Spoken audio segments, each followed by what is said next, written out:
So we're often asked where the WRMD logo came from in worm.org. And when we finally came up with the acronym WRMD, we're like, oh, that's super appropriate for wildlife rehabilitators. They'll appreciate that.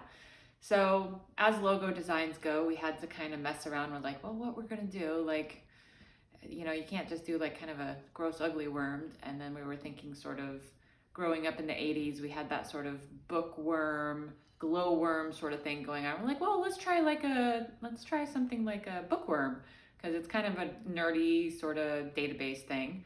And so growing up, I drew Garfield characters all the time. Garfield was my absolute favorite. I had Garfield books next to my bed. My parents read me Garfield. I was just obsessed with Garfield. I doodled Garfield. So you'll notice that the worm has a bit of a Garfield feel.